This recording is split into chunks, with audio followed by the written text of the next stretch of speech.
Chapter 18. Angel Clare rises out of the past not altogether as a distinct figure, but as an appreciative voice, a long regard of fixed, abstracted eyes, and a mobility of mouth somewhat too small and delicately lined for a man's, though with an unexpectedly firm close of the lower lip now and then, enough to do away with any inference of indecision. Nevertheless, something nebulous, preoccupied, vague in his bearing and regard marked him as one who had probably had no very definite aim or concern about his material future. Yet, as a lad, people had said of him that he was one who might do anything if he tried. He was the youngest son of his father, a poor parson at the other end of the county, and had arrived at Talbothays Dairy as a 6 months' pupil, after going the round of some other farms, his object being to acquire practical skill in the various processes of farming, with a view either to the colonies or the tenure of a home farm, as circumstances might decide. His entry into the ranks of the agriculturalists and breeders was a step in the young man's career which had been anticipated neither by himself nor by others. Mr. Clare the elder, whose first wife had died and left him a daughter, married a second late in life. This lady had somewhat unexpectedly brought him 3 sons, so that between Angel, the youngest, and his father the vicar there seemed to be almost a missing generation.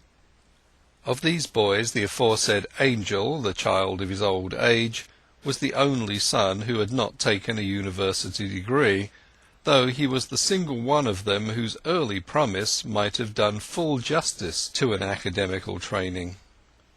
Some 2 or 3 years before Angel's appearance at the Marlott dance, on a day when he had left school and was pursuing his studies at home, a parcel came to the vicarage from the local booksellers, directed to the Reverend James Clare. The vicar, having opened it and found it to contain a book, read a few pages, whereupon he jumped up from his seat and went straight to the shop with the book under his arm. "Why has this been sent to my house?" he asked peremptorily, holding up the volume. "It was ordered, sir." "Not by me, nor any one belonging to me, I am happy to say." The shopkeeper looked in his order book. "Oh, it has been misdirected, sir," he said. "It was ordered by Mr. Angel Clare, and should have been sent to him." Mr. Clare winced as if he had been struck. He went home pale and dejected, and called Angel into his study. "Look into this book, my boy," he said. "What do you know about it?" "I ordered it," said Angel simply. "What for?" "To read." "How can you think of reading it?" "How can I? Why, it's a system of philosophy. There is no more moral or even religious work published." "Yes, moral enough, I don't deny that. But religious? For you, who intend to be a minister of the gospel?" "Since you have alluded to the fact, father," said the son, with anxious thought upon his face, "I should like to say, once for all, that I should prefer not to take orders. I fear I could not conscientiously do so.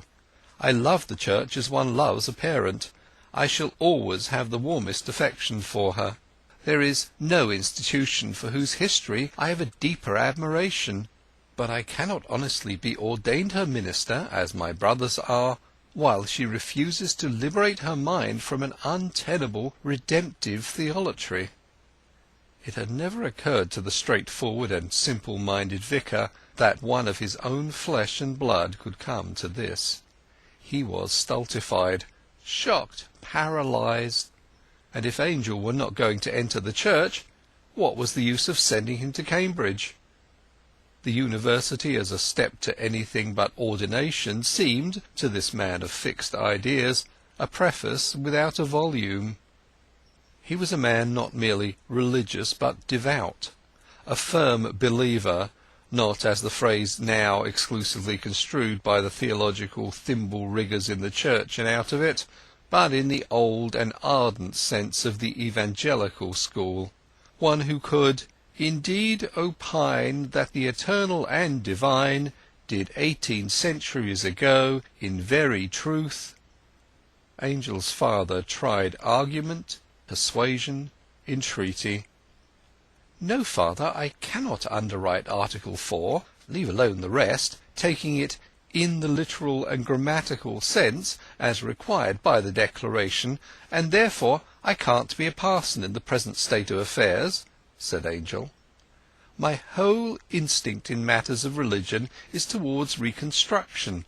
To quote your favourite epistle to the Hebrews, the removing of those things that are shaken, as of things that are made, that those things which cannot be shaken may remain." His father grieved so deeply that it made Angel quite ill to see him. "What is the good of your mother and me economizing and stinting ourselves to give you a university education, if it is not to be used for the honour and glory of God?" his father repeated. "Why, that it may be used for the honour and glory of man, father." Perhaps if Angel had persevered he might have gone to Cambridge like his brothers, but the vicar's view of that seat of learning as a stepping-stone to orders alone was quite a family tradition, and so rooted was the idea in his mind that perseverance began to appear to the sensitive son akin to an intent to misappropriate a trust and wrong the pious heads of the household, who had been and were, as his father had hinted, compelled to exercise much thrift to carry out this uniform plan of education for the 3 young men. "I will do without Cambridge," said Angel at last. "I feel that I have no right to go there in the circumstances." The effects of this decisive debate were not long in showing themselves. He spent years and years in desultory studies, undertakings and meditations. He began to evince considerable indifference to social forms and observances. The material distinctions of rank and wealth he increasingly despised. Even the "good old family," to use a favourite phrase of a late local worthy, had no aroma for him unless there were new good resolutions in its representatives. As a balance to these austerities, when he went to live in London to see what the world was like, and with a view to practising a professional business there, he was carried off his head and nearly entrapped by a woman much older than himself, though luckily he escaped not greatly the worse for the experience. Early association with country solitudes had bred in him an unconquerable and almost unreasonable aversion to modern town life, and shut him out from such success as he might have aspired to by following a mundane calling in the impracticability of the spiritual one. But something had to be done.